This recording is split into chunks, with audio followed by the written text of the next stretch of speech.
Hola, ¿qué tal? ¿Cómo estás? Buenos días, tardes, noches, tengas, dependiendo del horario en el que estés viendo este video. Mi nombre es Abraham Gómez y como siempre un gusto y un placer acompañarte en una clase más, en esta ocasión en una clase correspondiente a la asignatura de nada más y nada menos que epistemología de la educación.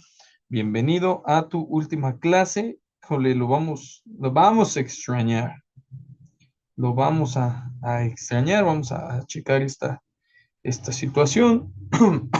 Vamos a ponernos acá de acuerdo. Entonces, vámonos directo a la clase pasada. Te dejé pendiente un videíto. Vamos a hablar de nada menos, nada más y nada menos que de Husserl, ¿ok? De la intuición de las esencias. Estamos hablando de ya directamente de un non plus ultra de la epistemología, de la filosofía, de lo contemporáneo. Te voy a dejar dos videitos, híjoles, que están, pero sí con todo, y te voy a dejar un poco de la explicación al final.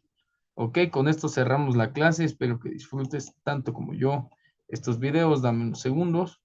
Bienvenido a tu última clase, bienvenido al mundo de la epistemología, porque a partir de aquí, mis queridos alumnos, a partir de aquí ya vamos cada uno por su lado. No te voy a dejar solo, pero las dudas ya no van a ser las mismas. Dame un segundito.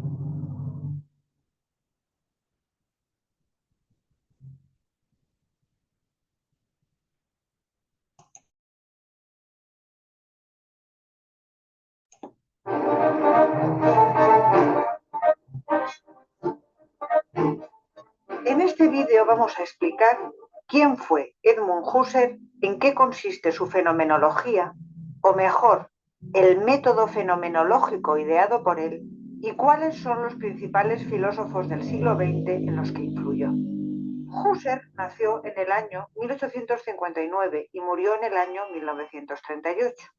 En principio estudió matemáticas y solo después pasó a dedicarse a la filosofía. Tras asistir a las clases de Franz Brentano entre los años 1884 y 1886 en la Universidad de Viena. A pesar de que Husserl escribe ya en los primeros años del siglo XX, sus preocupaciones entroncan con la filosofía más antigua.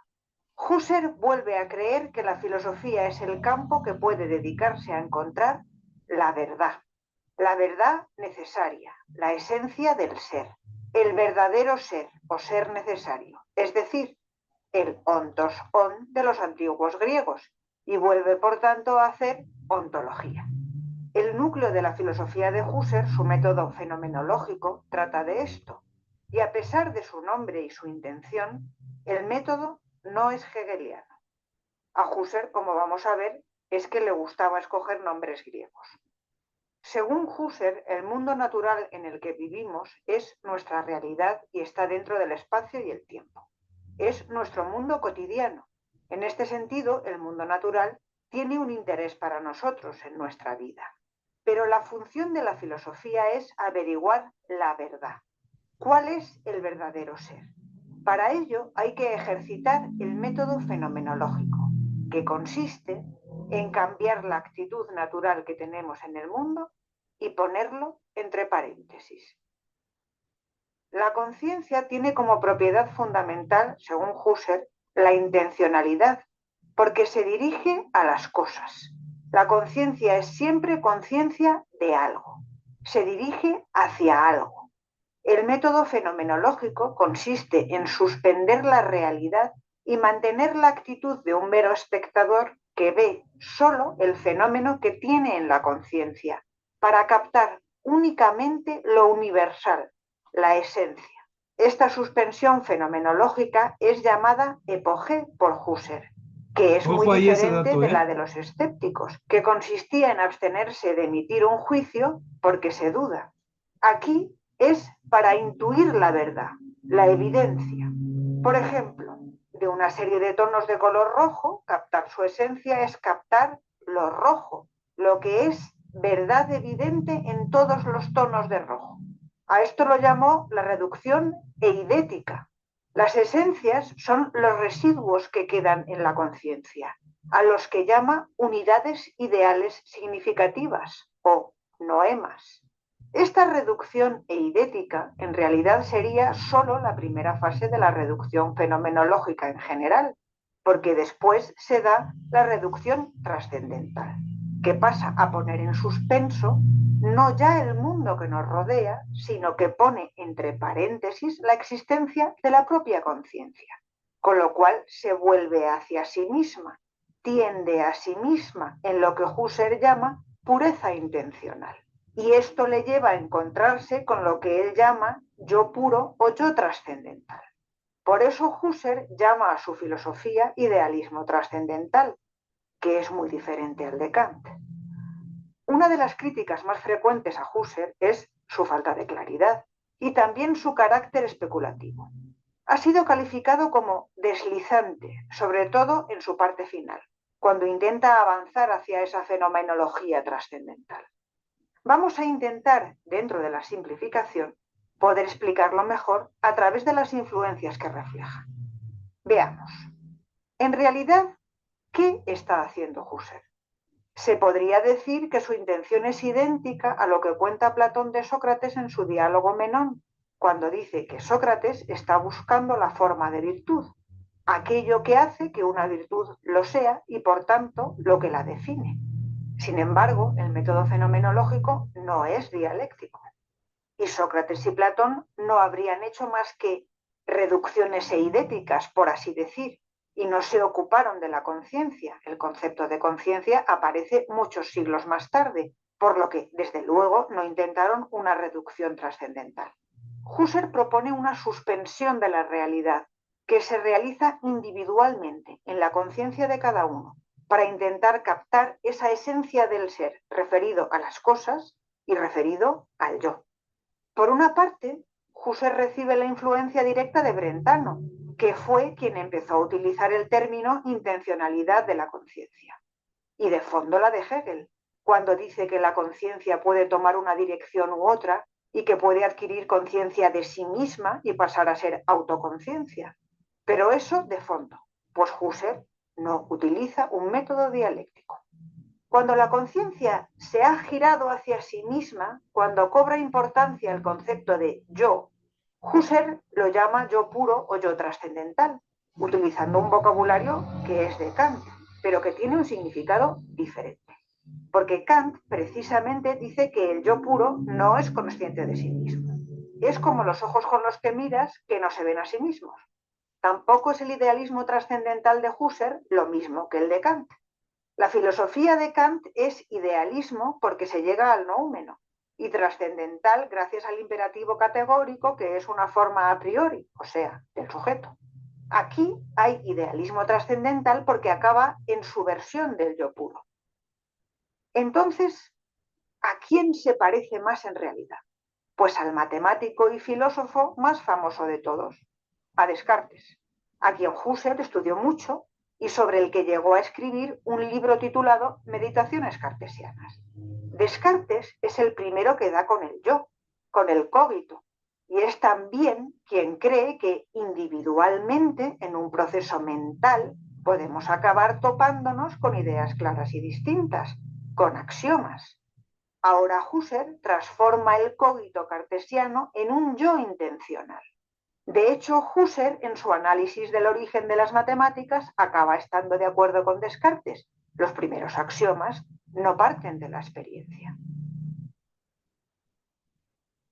La filosofía de Husserl es un intento desesperado de negar el problema básico con el que se topa la filosofía en el siglo XX, que es que ya no puede ofrecer un sistema global ni establecerse en un ámbito superior, entre comillas, al de las ciencias, ni tratar de reunificarlas.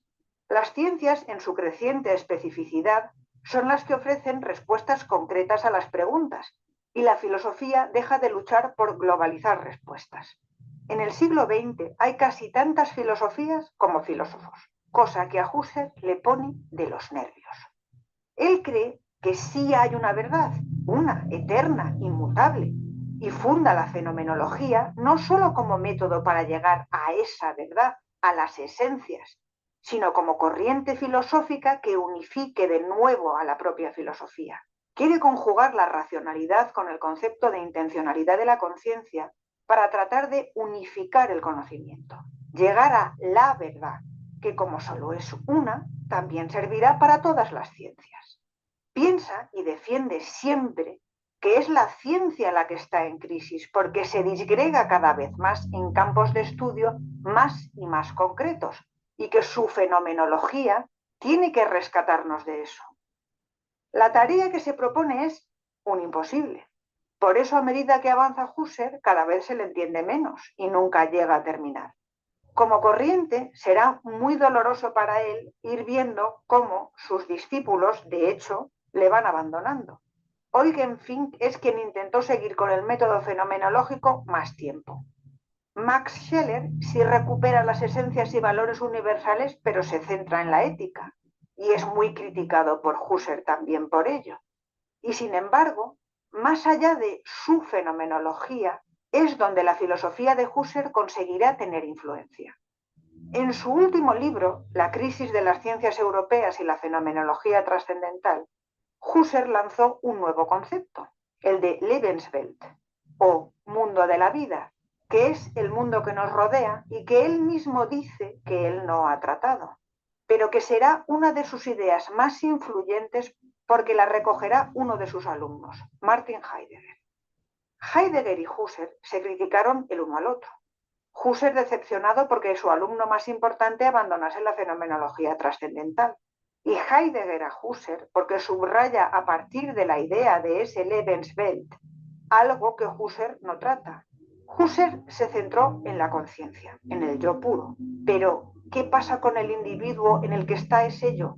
¿Y cómo le afecta estar en el mundo? En eso ahondará Heidegger con su concepto Dasein, el ser en el mundo, que el hombre es un ser lanzado al mundo. Y también Ortega y Gasset, con su más fácil de entender yo soy yo y mis circunstancias. La fenomenología como corriente del siglo XX y que alcanza al siglo XXI va definiéndose precisamente a través del abandono del sistema de Husserl y de esa voluntad de unificarlo todo. Probablemente es el concepto de intencionalidad de la conciencia el que pueda aunar a los diferentes filósofos posteriores que se vinculan con esta corriente, desde Heidegger a Merleau-Ponty o los existencialistas franceses. Se trata más de un modo de pensar y de aproximarse a la filosofía, pero que inevitablemente se desarrolla en el marco actual de disgregación del contenido filosófico y de mestizaje entre corrientes, lo que Husserl hubiera querido evitar y que se ha ido acelerando con el tiempo.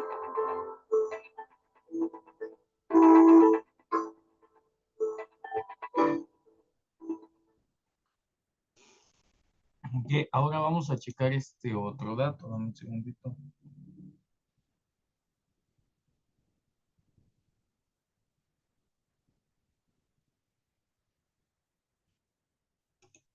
Ojo acá porque nos vamos al tema de la En esencia. el mundo de la filosofía, algunos conceptos desafían nuestras percepciones comunes. Hoy nos sumergimos en el fascinante concepto de eidos, tal como lo concibió el filósofo Edmund Husserl. ¿Qué es el eidos? ¿Y qué nos revela sobre la esencia de las cosas? Acompáñanos en este viaje para descubrirlo. El término eidos proviene del griego y se refiere a la esencia o forma de algo. Para Husserl, el eidos no es simplemente la apariencia externa de un objeto, sino su esencia fundamental, lo que lo hace ser lo que es. Imagina una taza. Su eidos no es solo su forma física, sino la esencia que la define como una taza. Incluso si la taza cambia de color o tamaño, sigue siendo una taza mientras conserve su esencia. Husserl hace una distinción crucial entre el fenómeno y el eidos. El fenómeno es lo que percibimos, mientras que el eidos es la esencia detrás de esa percepción. Por ejemplo, vemos una flor como bella, pero su eidos es lo que hace que la percibamos como tal. Para Husserl, el eidos es fundamental en la fenomenología, su método para estudiar la conciencia y la experiencia. Al explorar los eidos de las cosas, podemos comprender mejor cómo percibimos el mundo y cómo construimos significado. En resumen, el Eidos nos invita a mirar más allá de las apariencias y a explorar la esencia misma de las cosas. Nos recuerda que la realidad va más allá de lo que vemos y que la esencia de las cosas está profundamente arraigada en nuestra percepción. La filosofía de Husserl nos desafía a explorar estas profundidades y a cuestionar nuestra comprensión del mundo que nos rodea. Gracias por unirte a nosotros en esta exploración del Eidos según Husserl. Si te ha gustado este video, no olvides dejar tu like, suscribirte para más contenido filosófico y compartir tus reflexiones en los comentarios. Nos vemos en el próximo viaje filosófico. Ok, vamos a darle vamos a darle al clavo del tema porque mira, tenemos un video bastante interesante. Hablamos de los tres estados de la materia, del valor del concepto abstracto, que van a ser elementos que vamos a descifrar ahorita en el video, de la afirmación, la contradicción, la casualidad, la inducción, la legitimidad de la inducción, el valor de la inducción, ¿no? De darle un valor correcto a las, a las cosas. Hablamos de los tres estados de la esencia. Vamos a hablar directamente de lógica, ¿ok? De lógica superior y de metafísica del conocimiento. Y no estoy hablando de metafísica de manifestar, ¿ok? Comprender las estructuras del pensamiento desde la esencia hasta el razonamiento inductivo. Hablamos de los tres estados de la esencia. Podemos citar a Avicena, filósofo persa, nació en el 980 y 1037 a.C., y también de Tomás de Aquino. Proponían a la esencia. ¿Qué es la esencia de una persona? Lo que hace que una cosa sea lo que es. Imagínate esta esencia dentro de un salón de clases. Imagínate esa situación nada más y nada menos. ¿Ok? Hablamos de situaciones que se dan porque se tienen que dar, pero también hablamos de cosas que son lo que son. ¿Cómo saber cuando cómo saber cuando un alumno es lo que es? ¿Cómo aceptar a un alumno desde su esencia? A ver, mis queridos constructivistas, ahí, ¿cómo le vamos a hacer ahí? ¿Qué me van a decir al respecto? Estamos hablando de situaciones que en un punto de vista filosófico, y es que mira, la mayoría de nosotros somos conductistas o nos apoyamos del método del conductismo para tener ahí diferentes situaciones, ¿no?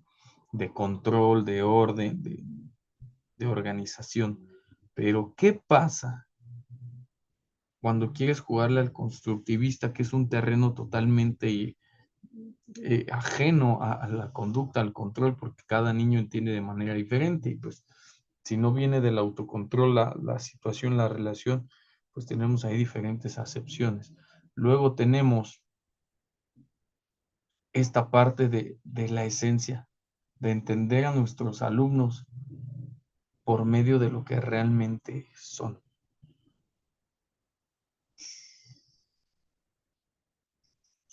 No sé tú, pero a mí este tema me vuela la cabeza. Ellos proponen la esencia como lo que hace que cada uno de nosotros sea. Puede existir de tres formas. Anótalas. La cosa y en la cosa, que es la esencia, el primer estado in re, que es la esencia concreta. Por ejemplo, lo humano, lo que hace que seas lo que eres porque ya viene en ti, porque ya está en ti. Lo que es tu humanidad. Déjame le subo un poquito ahí para que puedas observar bien. La esencia in intellectum, como un concepto abstracto, despojada del epoge, despojada de individualidad, ¿ok? De este proceso cognitivo del que ya hablábamos la clase pasada, ¿no? De cómo utilizo mi órgano cognitivo, mi órgano de cognición. para abstraer lo que percibo de la realidad, tal cual lo estás viendo en la imagen de aquí, del lado derecho. Y la esencia, bueno, ya hablamos de la esencia en la cosa, en la mente y en sí misma, lo que conocemos como absolute. Una esencia considerada puramente en su definición, sin importar si existe afuera o adentro. Avicenna fue un prodigio que a los 18 años ya era un médico famoso, pues, obviamente por estos estudios, distingue entre esencia y existencia, cambió la filosofía occidental para siempre, y no es lo mismo ser que existir. Eso es un tema de Avicenna, ¿ok? Si hablamos de la epistemología o de la nociología, no hablamos de un concepto como fantasioso, no fantástico, fantasioso. Un concepto abstracto no es eso, es la herramienta que nos permite universalizar lo que veíamos en ese momento. Sabemos que si no podemos, claramente, si no podemos abstraer, estaremos atrapados en lo particular, en lo que es, en lo que todo mundo puede, ¿cómo decirlo? Pues sí, en lo que todo el mundo puede observar, ¿no? No conoceríamos el árbol, sino lo que está enfrente de mí. No conoceríamos más allá de algo tangible, de decir, ah, mira, por ejemplo, yo aquí tengo una computadora, un tripié y una cámara, y decir, bueno, es con lo que grabo, pero no tendría idea de cómo se utiliza en sí, de cómo generar conocimiento a partir del objeto, ¿no? Este valor radica en la economía del pensamiento y en la capacidad de generar ciencias. Aristóteles decía que el intelecto lee dentro, así como está en la imagen, ¿ok? El famosísimo intus legere, de qué lee o cómo lee adentro de la imagen sensible para extraer la esencia. Hablamos de la afirmación. Afirmar no es solo decir sí, ¿ok? Eso es una respuesta como tal. Afirmar es un acto comprometido con el juicio, ¿ok? Con el juicio no de valor, sino con el juicio de todos los elementos que construyen tanto al objeto como a la abstracción. Según la lógica clásica, la afirmación une dos conceptos, sujeto y predicado, declarando que esa unión corresponde a la realidad, ¿ok? Este, tenemos otro concepto. Híjole, es que aquí te voy a dejar un libro, pero lo tienes que leer. Un segundo. Hablamos de esta afirmación como algo que ya veíamos, ¿no? Como algo que a través pues de estos factores que van determinando la afirmación y la contradicción, podemos encontrar vicisitudes. ¿Cómo afirmamos? Pues no solamente creyendo en ello, sino corroborando, ¿ok? Por eso dice acá que afirmar no solamente es decir que sí. Si hablamos de la contradicción, hablamos de muchísimas cosas. El pilar de la coherencia. Contradecirse es ir en contra de sí mismo. Eso es. El principio de no contradicción dice que una cosa no puede ser y no ser al mismo tiempo y bajo el mismo aspecto. O eres o no eres, o es o no es. Un buen alumno es un buen alumno. Si no lo es, hay que trabajar con él. No es que tú seas un mal maestro, es que tal vez no eres el que él necesita o viceversa.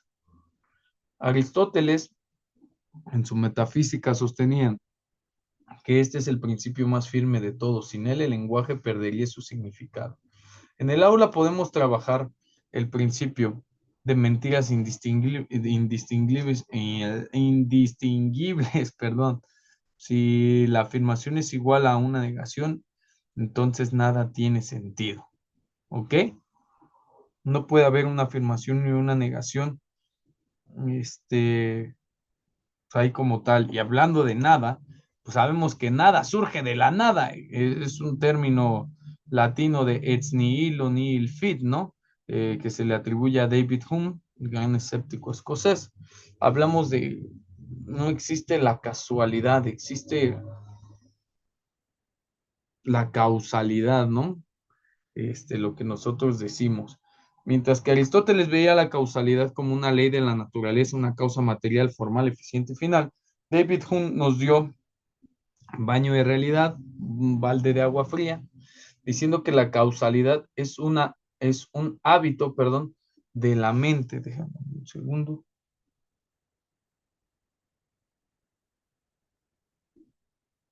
Una A, bueno, se me fue una N, es un hábito de la mente. Solo vemos que un evento sigue a otro, pero no vemos el vínculo visible. ¿Por qué? Porque vemos las causas. ¿Ok? Hume era radical en su pensamiento, tanto que sus pensamientos ahí tenían conductas perturbadoras para la época, pero al día de hoy, pues es bien, lo estamos estudiando, ¿no? Hablamos de la inducción como un ascenso de lo particular a lo general. Hablamos de legitimar la inducción a través de qué? Pues del método científico, es otra cosa. Francis Bacon en su libro Novum Organum, en su obra estableció las reglas para una inducción científica legítima. Y ahora quiero que veas este video, porque está más que interesante. Dame un segundo. Vamos a hablar bien de la filosofía fenomenológica.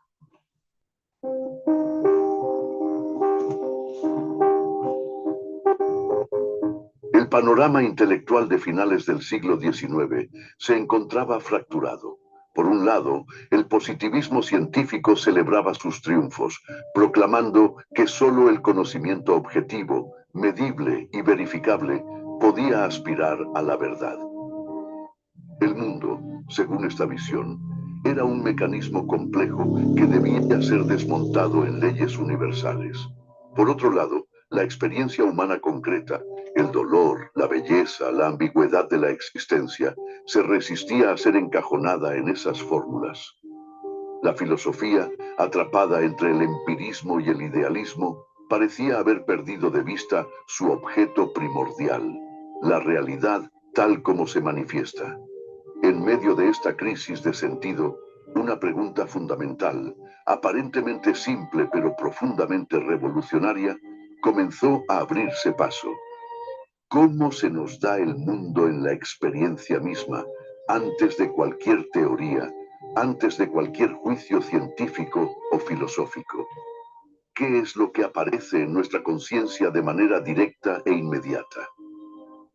Fue desde esta pregunta radical que surgió la fenomenología, no como un nuevo sistema de pensamiento que ofreciera respuestas definitivas, sino como un método, un gesto filosófico audaz que proponía suspender todas las creencias heredadas, todos los prejuicios científicos y metafísicos, para volver a mirar lo que siempre ha estado ahí, pero que la costumbre y la teoría nos impiden ver, las cosas mismas en su puro aparecer.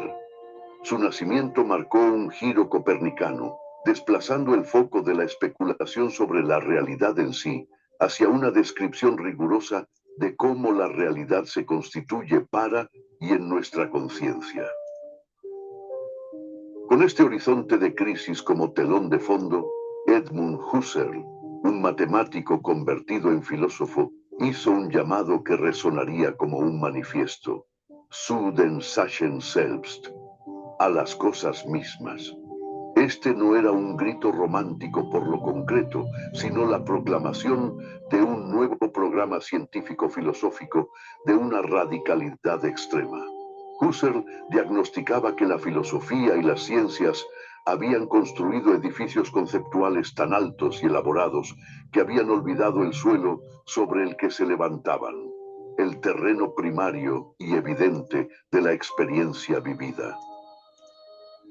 Para él, el problema era que habíamos naturalizado una actitud, la actitud natural, que da por sentada la existencia del mundo exterior y se lanza a operar sobre él, a explicarlo, a juzgarlo, sin haber examinado nunca el acto mismo por el cual el mundo se nos presenta. La fenomenología sería, por tanto, una ciencia de los fenómenos, no en el sentido de apariencias engañosas, sino en el sentido de aquello que se muestra a sí mismo a la conciencia. Su objetivo era describir la estructura de ese mostrarse. con una precisión y un rigor que aspiraran a la evidencia apodíctica, es decir, a una certeza incuestionable. El núcleo de su método residía en dos movimientos fundamentales. Primero, la epoché, o reducción fenomenológica, un ejercicio de suspensión o puesta entre paréntesis de todas las creencias sobre la existencia independiente del mundo. No se trataba de dudar de que el mundo exista, como hacía Descartes, sino de abstenerse de utilizar esa creencia como punto de partida para poder concentrarse exclusivamente en el correlato intencional de la conciencia. Segundo, la intuición de las esencias. Una vez purificada la mirada, el fenomenólogo podría, a través de la imaginación, variar los aspectos de un fenómeno para discernir aquello que es invariable y necesario en él, su esencia o eidos.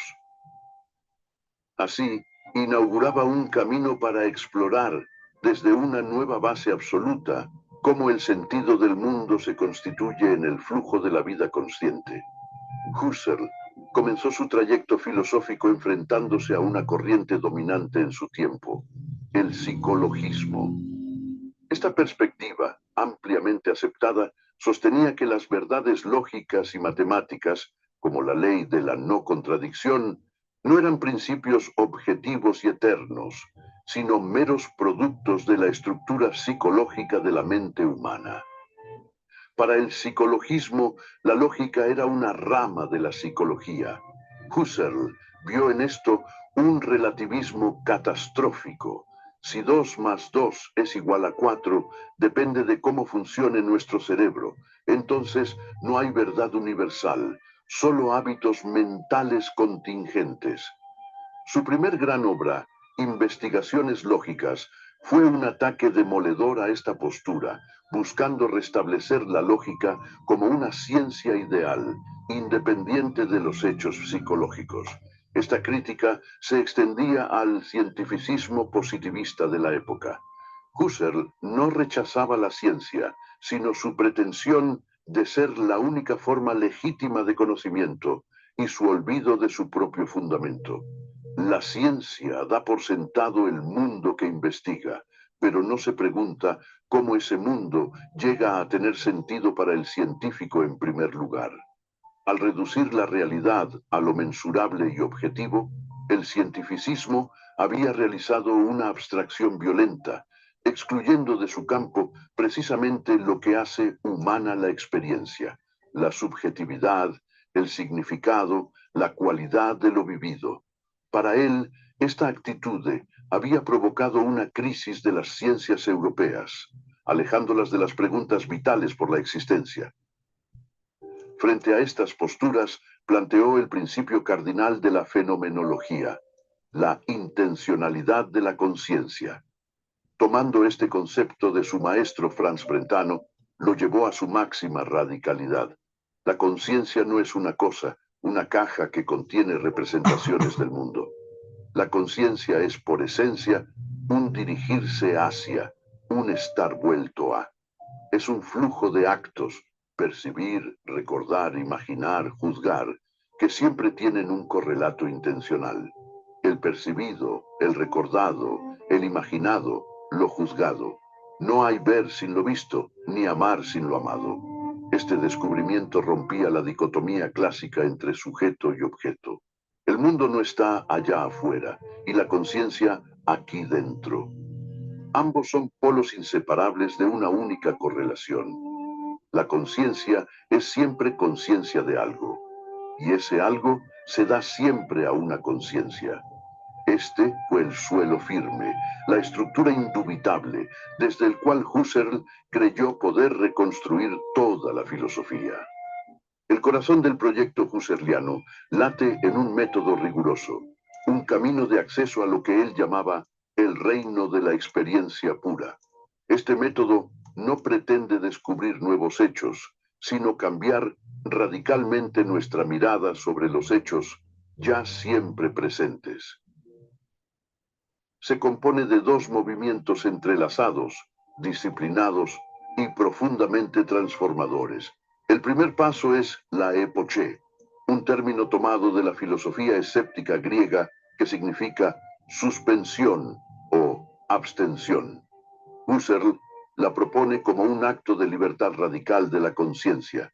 No se trata de dudar de la existencia del mundo, no es un escepticismo, sino de poner entre paréntesis, de suspender temporalmente nuestro asentimiento a la creencia natural y espontánea de que el mundo existe tal y como lo percibimos, de manera independiente a nosotros. Es dejar de vivir en el mundo para empezar a observar cómo el mundo se nos aparece. En la epoché, el fenomenólogo se abstiene de afirmar o negar la realidad externa de lo que ve. Simplemente toma nota del fenómeno en su puro darse. Es un gesto de humildad filosófica que silencia los prejuicios para poder escuchar la manifestación misma de las cosas. A partir de esta suspensión, se ejecuta la reducción fenomenológica o reducción trascendental. Este es el movimiento central que conduce al territorio propio de la fenomenología. Si la epoché nos impide caer en el mundo, la reducción nos lleva de vuelta a la fuente de donde brota todo sentido, la conciencia pura o subjetividad trascendental. Consiste en redirigir la mirada desde el objeto que aparece, el árbol, la melodía, el número, hacia el acto de conciencia en el que ese objeto aparece, el percibir el árbol, el escuchar la melodía, el pensar el número. Husserl descubre que lo único, absolutamente indudable, no es la existencia del árbol, sino el cogito modificado. Estoy percibiendo un árbol. La reducción nos revela así la vida intencional de la conciencia como el campo último de investigación, el ámbito donde el mundo se constituye como fenómeno consentido.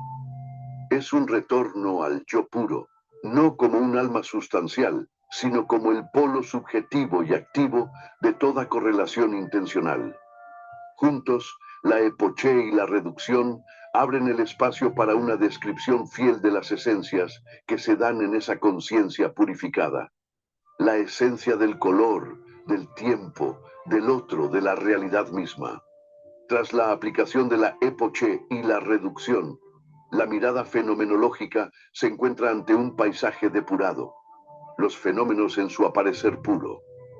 Pero Husserl no se detiene en la mera descripción de lo singular.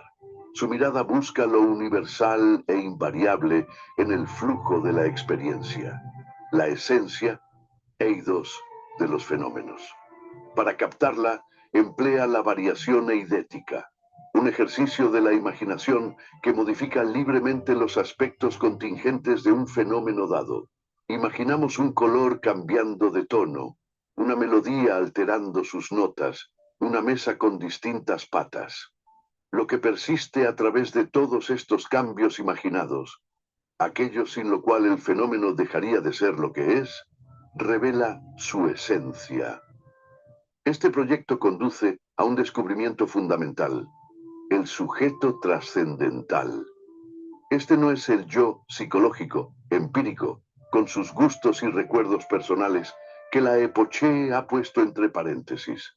Es el yo puro, el polo de identidad y fuente última de todos los actos intencionales. Es el centro funcional de la conciencia, el lugar desde el cual toda experiencia es organizada y dotada de sentido. Este sujeto trascendental no está en el mundo como un objeto más. Es la condición de posibilidad para que haya un mundo con sentido. Es la subjetividad absoluta que Husserl considera el suelo firme e indubitable, la tierra natal, a la que la reducción nos permite retornar para fundamentar todo conocimiento. Sin embargo, en las últimas etapas de su pensamiento, aplicó su análisis a la cultura de su tiempo y diagnosticó una profunda crisis de las ciencias europeas. Esta crisis no era de resultados, las ciencias progresaban técnicamente, sino de sentido. Al adoptar una actitud puramente objetivista y matematizante, las ciencias habían olvidado y encubierto su propio origen en el mundo de la vida, Lebenswelt, el mundo precientífico, vivido y dotado de sentido por la subjetividad. Al abstraer de la experiencia concreta, la ciencia se había vuelto ingenua respecto a su propio fundamento y, por tanto, incapaz de responder a las preguntas vitales sobre la existencia humana. Si Husserl había abierto el camino al centrarse en la estructura de la conciencia, su discípulo más célebre, Martin Heidegger, dio un giro radical que conmocionaría la filosofía del siglo XX. Para Heidegger, la pregunta fundamental de la fenomenología no debía ser cómo se constituye el mundo en la conciencia, sino algo más originario y olvidado. ¿Qué significa ser? En su obra magna, Ser y Tiempo, publicada en 1927, argumenta que toda la tradición metafísica, desde Platón, había cometido un error fundamental. Había tratado al ser, Sein, como si fuera un ente, Seyendes, más, el más general y abstracto. Pero el ser no es un qué, sino el hecho mismo de que algo sea, el darse o acontecer de lo que es. Este misterio, el sentido del ser, había sido oscurecido. La fenomenología para Heidegger sería el método adecuado para dejar que este fenómeno, el ser, se muestre por sí mismo, despojado de los conceptos heredados. Para abordar esta pregunta, propone un ataque indirecto. En lugar de empezar por una teoría abstracta, debemos interrogar a aquel ente para el cual su propio ser es una cuestión, un asunto de preocupación e interpretación, el ser humano. A este ente privilegiado lo llama Dasein, ser ahí. El Dasein no es una conciencia pura o un sujeto trascendental enfrentado a un mundo de objetos. Su modo de ser fundamental es estar en el mundo, in der Welt sein. Esto no significa simplemente estar localizado físicamente en un espacio, como una botella en un estante. Es una relación constitutiva de comprensión y ocupación. El mundo del Dasein no es la suma de las cosas presentes, sino una trama de significados práctica y prereflexiva. El martillo se da como para clavar, la puerta como para abrir, el colegio como el lugar donde enseñan a mis hijos. Heidegger desplaza así el foco de la pura conciencia intencional hacia la existencia concreta, arrojada a un mundo que ya siempre le importa y del que forma parte inseparable. La fenomenología se convierte con él en una ontología hermenéutica. La interpretación del sentido del ser a partir de la interpretación que el Dasein hace de su propia existencia. La relación intelectual entre Martin Heidegger y Edmund Husserl es la de una profunda herencia seguida de una radical transformación. Heidegger no fue simplemente un seguidor, fue el asistente editorial de Husserl y el heredero designado de su cátedra en Friburgo, sumergiéndose a fondo en el método fenomenológico. Sin embargo, desde muy pronto, una divergencia fundamental comenzó a gestarse en su pensamiento. Heidegger tomó el mandato husserliano de volver a las cosas mismas con una seriedad extrema, llevándolo a una conclusión que, paradójicamente, alejaría la fenomenología de su senda original. La ruptura no fue una negación, sino una profunda reinterpretación. Para Husserl, la cosa misma era el fenómeno tal como se da en la conciencia pura, accesible tras la reducción trascendental. Para Heidegger, este punto de partida ya era problemático. Al comenzar desde una conciencia purificada, daba por sentado y dejaba sin examinar algo más fundamental. El hecho mismo de que haya un ser cuya manera de ser es tener conciencia, un ser para el cual su propio ser está en cuestión. Heidegger vio en el sujeto trascendental husserliano una abstracción, un residuo del cartesianismo y del idealismo moderno que la fenomenología debía superar. Este diagnóstico condujo a un cambio radical en el programa fenomenológico. La tarea ya no era analizar las estructuras de una conciencia constituyente enfrentada a un mundo de objetos. La nueva pregunta, más originaria, era: ¿Qué significa ser para aquel ente que somos nosotros mismos? El foco se desplazó de la conciencia a la existencia humana concreta, Ya nomás el que Dasein. reflexione. Heidegger argumentó que la conciencia no es una esfera autosuficiente, es un modo de ser derivado de un estar en el mundo más primordial, un estar arrojado a una trama de significados prácticos, históricos y sociales. El análisis dejó de ser estático y eidético para volverse hermenéutico y temporal. Ya no se trataba de describir esencias atemporales, sino de interpretar las estructuras dinámicas de una existencia que se proyecta hacia el futuro a partir de un pasado que ya es y que se encuentra en un estado constante de cuidado, sorge por su propio ser. Con Heidegger, la fenomenología abandonó el ideal de una ciencia rigurosa de esencias para convertirse en una ontología fundamental de la existencia finita y temporal. Para llevar a cabo su investigación, acuña un término técnico que evita las connotaciones tradicionales de hombre, sujeto o conciencia, Dasein, literalmente ser ahí. Este concepto designa al ente que somos cada uno de nosotros, caracterizado por un modo de ser único. En su propio ser le va su ser. El Dasein no tiene una esencia fija o predeterminada. Su esencia reside en su existencia, en tener que hacerse cargo de su propio ser, interpretarlo y decidir en cada instante quién es. El Dasein es ese claro Lichtung, en el que el ser se hace patente, el ahí donde el ser acontece y se pregunta por sí mismo. La primera característica ontológica del Dasein es ser en el mundo, in der Welt sein. Este no es un accidente espacial, sino una estructura constitutiva unitaria. El mundo no es un contenedor de objetos que el Dasein luego descubre. El mundo es la totalidad de referencias significativas en la que el Dasein siempre ya se encuentra inmerso. Antes de cualquier reflexión teórica, el Dasein se relaciona con el mundo de manera práctica y comprensiva.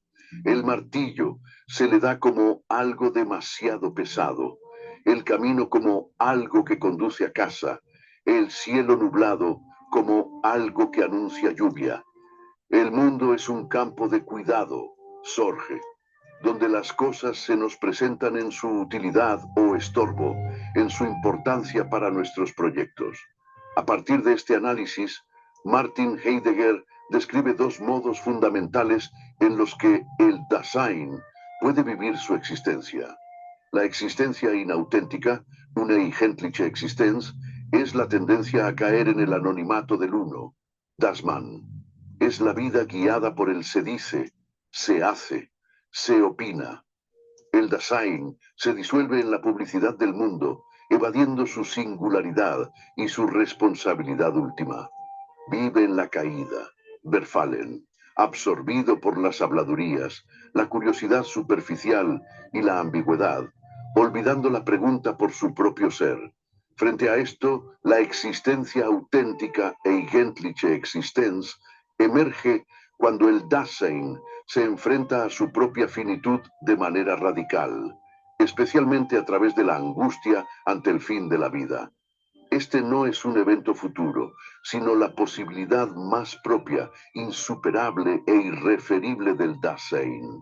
Tomar conciencia anticipatoria en este arranca al Dasein de la dispersión en el uno y lo individualiza, forzándolo a asumir su ser y a proyectar su vida desde su propia y única posibilidad.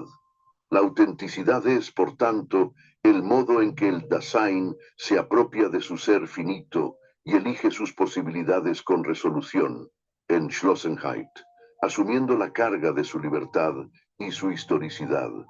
Para Heidegger, los estados de ánimo, Stimmungen, no son meros accidentes psicológicos, sino modos fundamentales de revelación, maneras en que el mundo y nuestro propio ser se nos hacen patentes. Entre ellos, la angustia, Angst, ocupa un lugar privilegiado. A diferencia del miedo, que siempre tiene un objeto determinado, miedo a un animal, a un fracaso. La angustia es indeterminada. No tememos a algo en particular dentro del mundo, sino que sentimos un malestar radical ante el hecho mismo de estar arrojados a la existencia. En la angustia, el mundo en su totalidad pierde su carácter familiar y significativo. Las cosas se vuelven insustanciales, extrañas y se retraen. Este desfondamiento revela algo crucial, la nulidad, Nichtigkeit, en el corazón del Dasein, el hecho de que su existencia no tiene un fundamento necesario ni un propósito dado. Esta existencia finita no puede entenderse fuera de su dimensión temporal. Para Heidegger, el tiempo no es un flujo objetivo y uniforme, un ahora tras otro, como lo concibe la ciencia.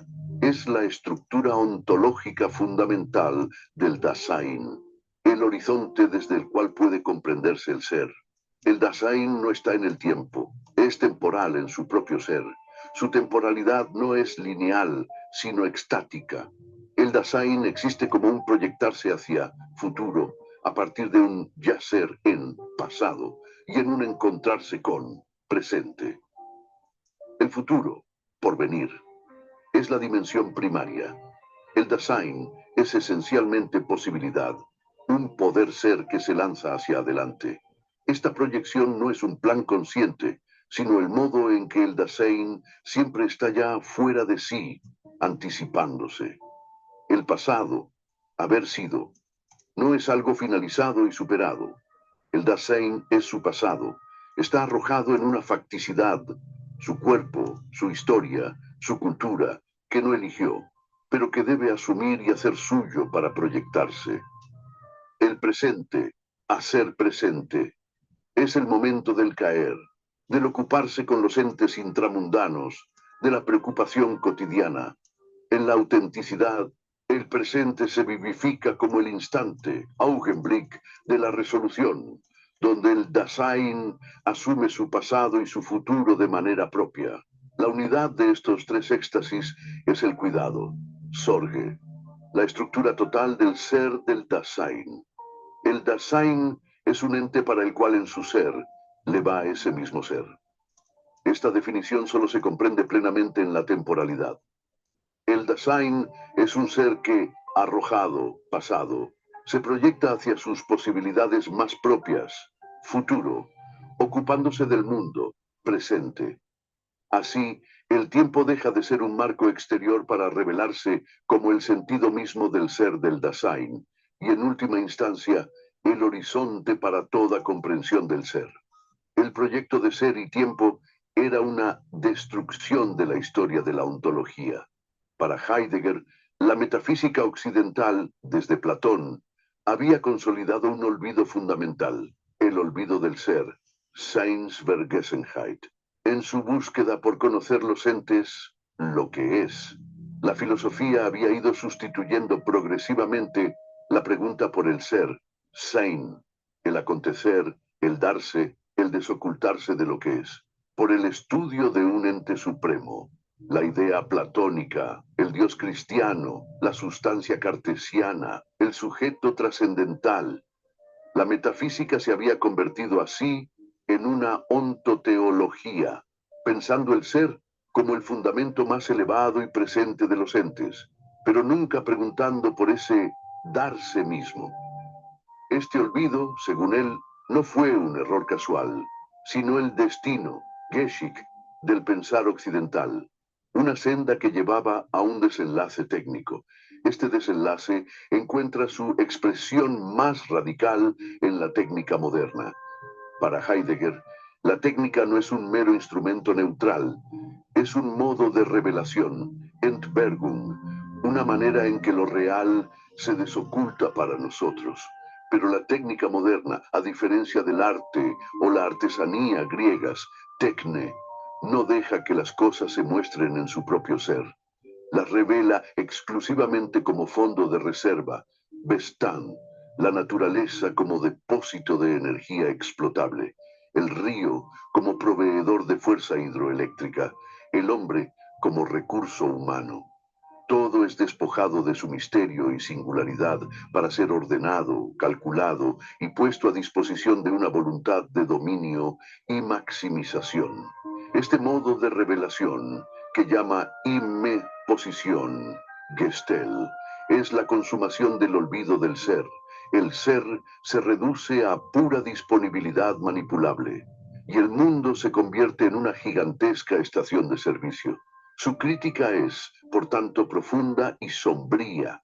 La técnica moderna no es el problema en sí, sino el síntoma extremo de un modo de pensar que, olvidándose de preguntar por el ser, ha terminado por deshumanizar al propio Dasein, convertido también en fondo de reserva, y por poner en peligro la esencia misma de la Tierra. Superar esta situación no implica rechazar la tecnología, sino un nuevo comienzo del pensar, un preguntar más originario que, más allá de la metafísica, pueda acoger de nuevo el misterio del ser y una relación más libre y respetuosa con lo que es. Si Husserl había descubierto la intencionalidad de la conciencia y Heidegger la historicidad de la existencia, el filósofo francés Maurice Merleau-Ponty llevó la fenomenología a un dominio que ambos habían rozado, pero no explorado plenamente: la carne del mundo. Su obra capital, Fenomenología de la Percepción, 1945, inicia una revolución silenciosa al proclamar que el sujeto de la experiencia no es ni una conciencia pura ni un Dasein abstracto, sino un cuerpo vivido, corps propre. Con Merleau-Ponty, la fenomenología se hace encarnada. Para él, la percepción no es el resultado de un intelecto que interpreta datos sensoriales brutos, ni la mera recepción pasiva de estímulos. Es una forma primordial de conocimiento que precede y funda toda reflexión intelectual. Antes de que yo piense, esto es una silla, mi cuerpo ya sabe cómo rodearla, sentarse en ella, ajustar su postura a su forma. El cuerpo vivido no es un objeto entre otros, un mecanismo biológico que yo poseo. Es nuestro anclaje en el mundo, el medio general por el cual tenemos un mundo.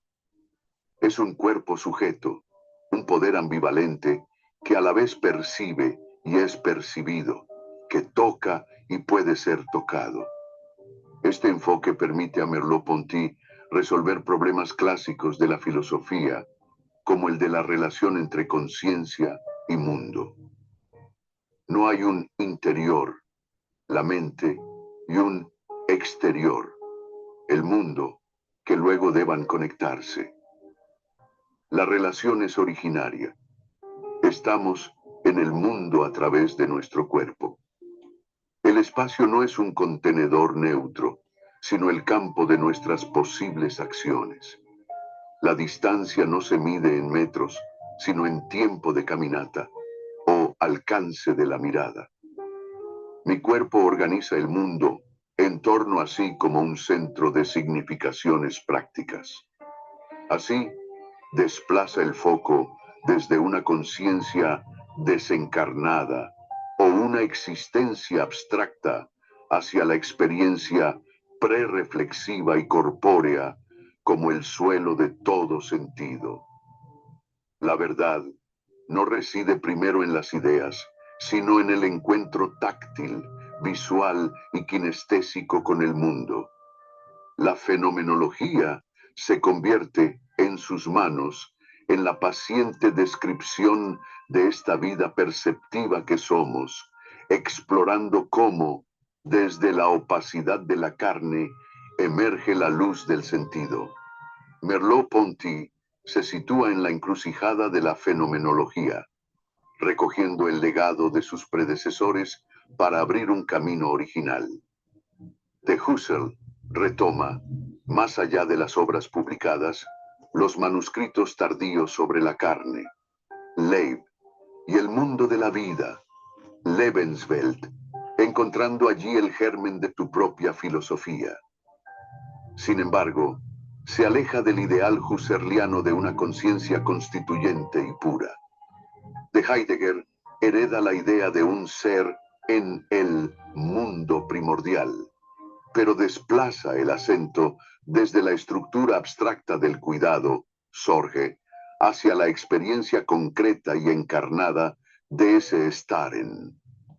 Para Ponti, el mundo no es primero un conjunto de herramientas significativas, sino un campo perceptivo con el que nuestro cuerpo dialoga.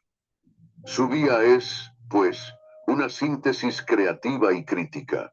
Toma el método descriptivo de Husserl y la ontología del mundo de Heidegger, y los arraiga irrevocablemente en la corporalidad viviente.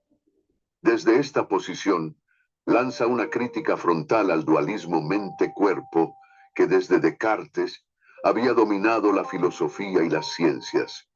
Este dualismo concibe al cuerpo como una máquina extensa, objeto físico, y a la mente como una sustancia pensante, sujeto inmaterial, unidas de manera misteriosa. Para él este esquema es una abstracción posterior que traiciona la experiencia originaria. En la percepción no hay una mente que decodifique los datos enviados por un cuerpo objeto. Hay una unidad ambigua e indisoluble. Yo soy mi cuerpo en acto de percibir. Esta es la revolución, el cuerpo como sujeto vivido, corps propre. Mi cuerpo no es lo que yo tengo, sino lo que yo soy. No es un instrumento que la conciencia utilice, sino nuestra manera de estar dirigidos al mundo, nuestro poder anónimo y prepersonal de dar sentido. Es un cuerpo intencional cuya comprensión no es intelectual, sino práctica. Las manos del pianista saben el teclado, los pies del caminante conocen el sendero antes de cualquier representación mental. Este cuerpo sujeto no es transparente para sí, es opaco, enigmático, pero es a través de su espesor que el mundo se organiza y adquiere significado. Con Merleau-Ponty, la fenomenología alcanza así su máxima radicalidad. El regreso a las cosas mismas es un regreso a la experiencia tal como la vive un cuerpo que es, a la vez, percepción y percibido, sentido y sensible. En su trabajo, la percepción no es una función secundaria o un puente defectuoso hacia la realidad. Es el fundamento absoluto y la forma matriz de toda experiencia. Antes de la reflexión, el juicio o el lenguaje, ya estamos en relación con el mundo a través de una comprensión perceptiva que lo organiza, lo significa y lo valora. La percepción no copia un mundo preexistente, lo instaura. Es en el acto de ver, tocar y moverse donde las cosas adquieren su sentido, su profundidad, su realidad para nosotros. Esta percepción no es subjetiva en el sentido de ser una proyección arbitraria de la mente. Es nuestra vía de acceso al ser mismo de las cosas, el modo en que el mundo se hace presente en su verdad primera y más originaria. Esta concepción conduce a una tesis ontológica radical. El mundo no es, primariamente, una idea, una representación o un conjunto de objetos objetivos. El mundo es, ante todo, algo que se habita corporalmente. Nosotros no estamos frente al mundo como espectadores despegados. Estamos en él, comprometidos con él a través de nuestra carne. El sentido del mundo no se piensa primero. Se vive y se siente en el encuentro táctil, en la orientación espacial, en el esfuerzo muscular, en la mirada que escudriña. Esta habitación corporal confiere al mundo sus cualidades más fundamentales. El espacio no es el contenedor geométrico de la física, sino el campo de mis posibles acciones. Lejos y cerca se definen por lo alcanzable con la mirada o el brazo. Arriba y abajo, por la orientación de mi postura vertical. Las cosas no son meros conjuntos de propiedades, sino poles de atracción que llaman a mi cuerpo. La silla invita a sentarse. la manija a girarse, la pendiente a ser ascendida. El otro no es primero una conciencia inferida, sino una presencia corporal cuyo significado leo directamente en sus gestos, su expresión y su conducta, porque compartimos la misma carne del mundo. Así desmonta la ilusión de un sujeto desencarnado que construye el mundo desde la distancia de su pensamiento. Nos revela que somos, antes que nada, cuerpos arrojados a un mundo que nos precede y nos envuelve, y que todo conocimiento, incluso el más abstracto, hunde sus raíces en este intercambio silencioso y constante entre nuestra carne perceptiva y la carne del mundo. La verdad no está dentro de la cabeza ni fuera en las cosas. Brota en ese entre dos, en la chispa del encuentro vivido. Merleau-Ponty extiende su análisis de la percepción a dos dominios donde el sentido se expresa y se transforma: el lenguaje y el arte. Para él, el lenguaje no es un sistema de signos convencionales que una conciencia pura utiliza para nombrar ideas ya formadas.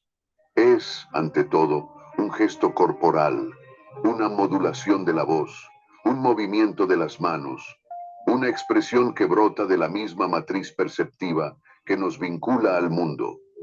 Hablar es continuar con otros medios el mismo diálogo que nuestro cuerpo mantiene con las cosas. El sentido de las palabras no está completamente fijado. Nace en el acto mismo de hablarlas, en la situación en que surgen, cargadas de la intención y la corporalidad del hablante.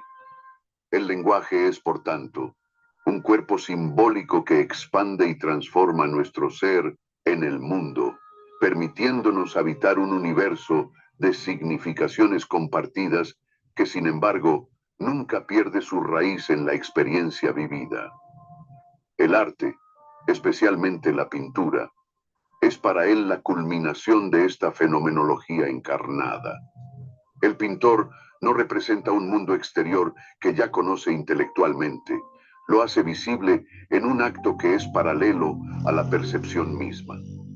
La mano que pinta no obedece a un plan preconcebido, sino que responde a lo que la mirada descubre en un diálogo táctil visual con el lienzo. La obra de arte no es una copia, sino una encarnación de la visión, una cristalización de la manera única en que el mundo se le da al artista. A través de Cézanne, Ponty muestra cómo la pintura puede captar la génesis misma de lo visible, la vibración de la luz, el peso de las formas, la textura del espacio. El arte revela así una verdad que la ciencia objetivista ignora, la verdad de la experiencia perceptiva en su riqueza ambigua y polifónica.